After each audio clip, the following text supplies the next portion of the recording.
Close your eyes, feel the heat, not the mild warmth of summer, but the scorching furnace of a nightmare. Imagine yourself in Rome, August 10th of the year 258. The air pulsates with the tension of a crowd that, however accustomed to the spectacle of death, huddles in terrified silence. In the center of the square, soldiers drag a man, approximately 30 years old, into the middle of a circle formed by curious and horrified spectators. The prisoner's wrists are chained, but his face shows no fear. On the contrary, there is a disconcerting serenity in his eyes.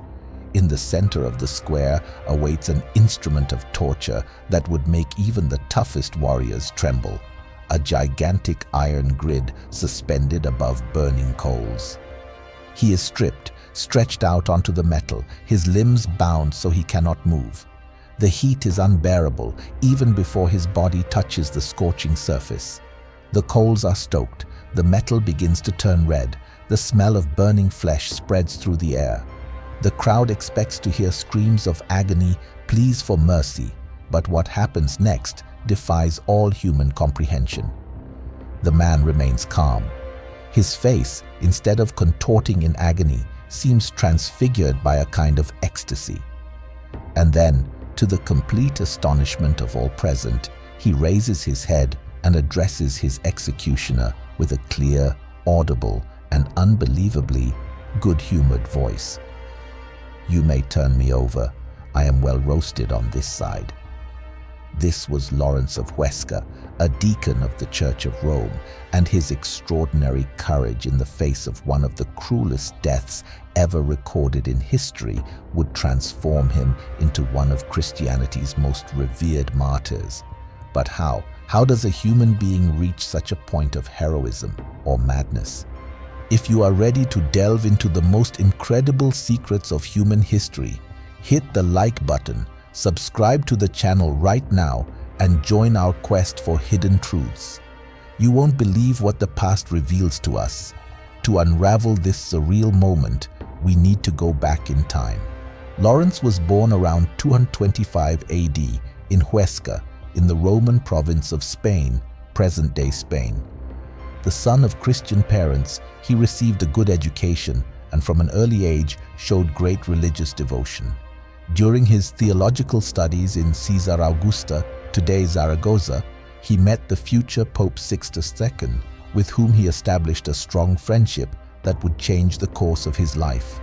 When Sixtus went to Rome, Lawrence accompanied him, and when his mentor was elected Pope in 257 AD, he appointed Lawrence as archdeacon, the first of the 7 deacons of Rome. This was no ordinary position.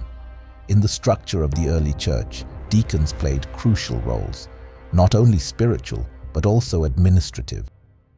Lawrence assumed his post amidst a storm.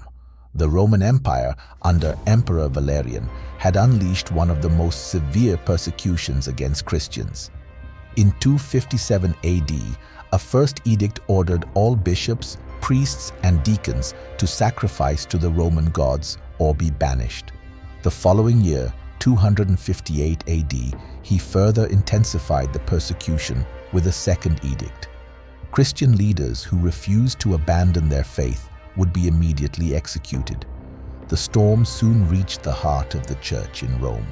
On August 6, 258 AD, while celebrating the liturgy in the catacombs of Praetextatus, Pope Sixtus II was surprised, captured, and summarily beheaded along with 4 of his deacons. The news struck Lawrence like lightning. Rushing to meet his mentor, Lawrence found him being led away to execution. According to tradition, his tears and lament echoed, "Where are you going, Father, without your son? Where are you going, holy priest, without your deacon?" Sixtus replied with prophetic words, "I do not leave you, my son. I only precede you. In 3 days you will follow me." The prophecy hung in the air. The Roman authorities, with their ruthless efficiency, quickly turned their attention to the archdeacon. The prefect of Rome, knowing he was the treasurer of the church, saw a golden opportunity. He ordered Lawrence to hand over all the church's treasures within 3 days. Lawrence, with a sagacity bordering on insolence, asked for time to gather all the riches. The prefect, greedy and confident, granted it. But Lawrence did not use those 3 days to hide treasures. He worked feverishly, yes, but to distribute as much as possible to the poor. Then, when the deadline expired, he presented himself to the prefect, accompanied not by chariots of gold, but by a crowd of beggars, disabled, sick, and elderly people. "Behold the treasures of the church," he declared, pointing to the poor, his eyes shining with an unwavering truth. The prefect, feeling ridiculed and enraged by such an affront, ordered Lawrence to be tortured to reveal where the true riches were. But Lawrence remained unyielding, insisting that the poor and needy were indeed the greatest treasure of Christ on earth, an audacity the empire could not tolerate. In the face of such insolence, the prefect determined that Lawrence should die in the slowest and most painful way possible, roasted alive on a gridiron.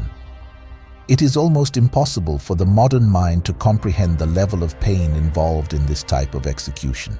The victim was exposed to intense heat, but not enough to cause quick death. Instead, the skin and muscles were slowly cooked, causing prolonged, unimaginable, and indescribable agony. It was in this inferno of suffering that Lawrence uttered his famous defiant phrase, one that echoes through the centuries, challenging reason and humanity itself. "You may turn me over. I am well roasted on this side." How is it possible that someone, in the midst of such extreme pain, can still crack a joke? Was it a purely human feat of resilience or a manifestation of something divine? Let us know your opinion in the comments below, as the Tolkien community and other circles debate the nature of extreme resilience. Some historians question the literal truth of this account, suggesting that Lawrence may have been beheaded, like the other deacons. However, the image of the saint on the gridiron, maintaining his serenity and even his sense of humor in the face of such a terrible death, captured the Christian imagination for centuries. Tradition holds that during his torment, Lawrence prayed not only for himself, but for the conversion of Rome. His face, according to accounts, shone with an unusual light, and his body supernaturally exuded a pleasant aroma instead of the expected smell of burning flesh. Many of those present, including some Roman senators, were said to have been so deeply impressed by his supernatural courage that they converted to Christianity on the spot, a vivid testament to the power of his faith. After his death, Lawrence's body was collected by Christians and buried in a cemetery on the Via Tiburtina.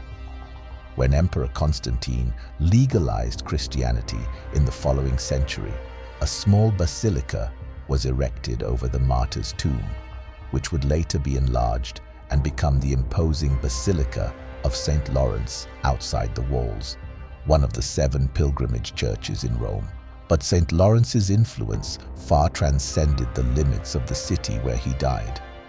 In Spain, his homeland, devotion to the saint inspired the construction of one of the country's most impressive monuments, the monastery of San Lorenzo de El Escorial, built by King Philip II in the 16th century. The complex, with its austere and grandiose architecture, was designed in the shape of a gridiron in homage to the saint's instrument of martyrdom, a macabre and sublime tribute at the same time. The figure of St. Lawrence also inspired countless works of art. Painters such as Fra Angelico, Titian, and Rubens portrayed his martyrdom, capturing both the horror of the torture and the saint's supernatural serenity. In literature, his story was celebrated by poets such as Prudentius, whose hymn to St. Lawrence in Peristephanon is one of the most beautiful texts on Christian martyrdom.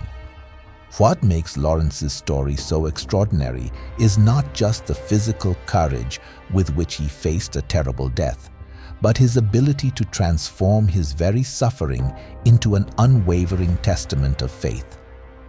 By declaring that the poor were the true treasures of the church, he established a principle that resonates through the centuries. True wealth lies not in objects of gold and silver, but in service to the most needy. His famous phrase on the gridiron, "You may turn me over, I am well roasted on this side," reveals not only courage, but a sense of humor that defies comprehension. How is it possible that someone in the midst of such extreme pain can still crack a joke? Such behavior seems to defy the limits of human endurance. Indeed, many theologians throughout the centuries interpreted Lawrence's martyrdom not as a purely human feat of endurance, but as an example of the power of divine grace acting through an ordinary person.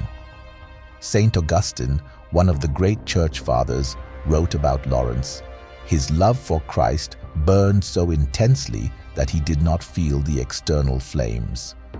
This perspective suggests that what we see in Lawrence's martyrdom is not just human heroism, but a manifestation of the divine. A man so completely absorbed by the love of God that even the most extreme physical pain becomes secondary. The discussion about the exact authenticity of Lawrence's phrase, or whether his resistance was purely supernatural, still echoes in debates, but the message of his courage transcends any detail.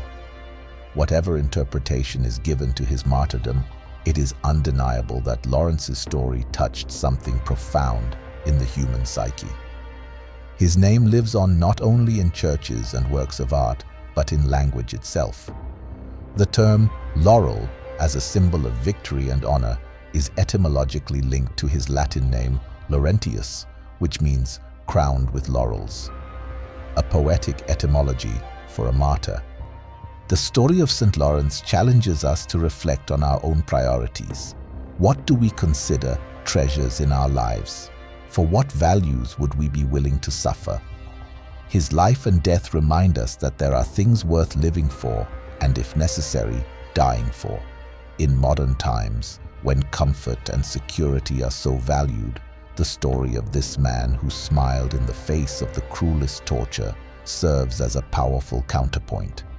It reminds us that true human greatness lies not in the pursuit of pleasure or the avoidance of pain, but in the ability to transcend suffering out of love for something greater than ourselves.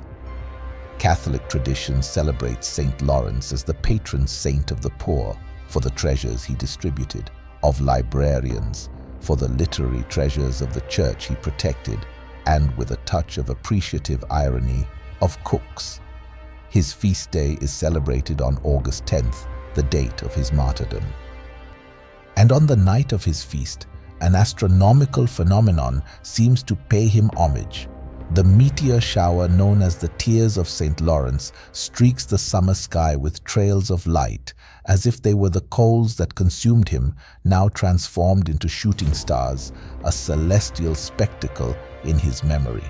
Thus, the story of the man who was roasted alive and smiled during torture continues to illuminate our understanding of heroism, faith, and the human capacity to transcend even the most terrible circumstances. Which aspect of St. Lawrence's story surprised you the most? The audacity of his reply to the prefect, his serenity in the face of pain, or the idea that his faith transcended physical suffering? Share your thoughts in the comments. We are very eager to hear your perspective. If this journey through courage and the limits of human existence has touched you, don't forget to like this video and subscribe to our channel for more deep dives into the mysteries and forgotten stories that shape the world. Until next time, explorers of the past, and may your own courage guide you through life's trials.